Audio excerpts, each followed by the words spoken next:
Martha Dandridge was born on June 13, 1731, at Chestnut Grove Plantation in New Kent County, Virginia, the oldest of 8 children born to John Dandridge and Frances Jones. She was strong-willed, though also charming, sincere, warm, and socially adept. Martha married Daniel Parke Curtis and had 4 children, 2 of them surviving through childhood. After her husband's death, Martha was still in her home, devastated.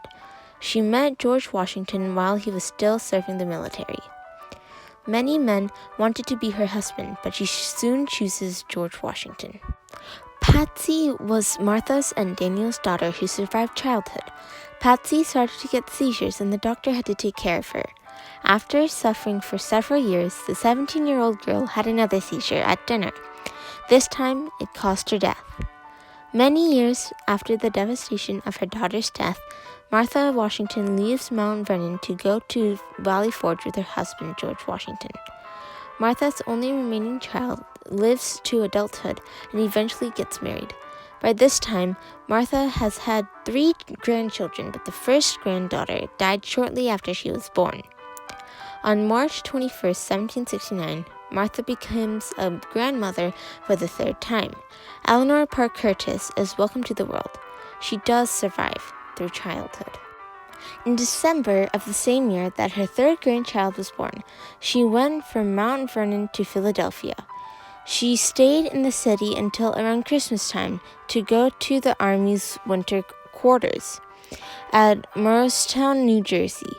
In June of 1780, Martha Washington stayed in Philadelphia for a brief time. She was on her way back to Mount Vernon. In Philadelphia, she becomes involved in a campaign to raise money to aid the soldiers in the Continental Army. The following fall, Martha's son Jackie leaves and joins his stepfather George Washington to fight in the Battle of Yorktown. After the Battle of Yorktown was fought, Martha Washington, her daughter-in-law, and her oldest granddaughter rode for Williamsburg from Mount Vernon on October 19th, my birthday. Sadly, Jackie is very ill and dies shortly after the happy reunion. George Washington asks his wife to come to spend the winter in the headquarters with him. He arrives at the headquarters in November. Soon after she arrives at the headquarters, she falls sick. This time, she is so occupied with the sickness, she has hardly any time for good health. Soon after she recovers, Martha's niece, Fanny, marries George Washington's nephew, George Augustine Washington, at Mount Vernon. George Washington leaves Mount Vernon to be inaugurated as the first president of the United States on April 30th in New York City. Instead of being really happy for her husband, Martha is furious and unhappy about the situation. Finding that the house they already live in, that is on Cherry Street, is too cramped for the presidential household, the Washingtons move to a new house. George Washington becomes very sick on May 10th, complaining of a bad cold and then developing symptoms for pneumonia.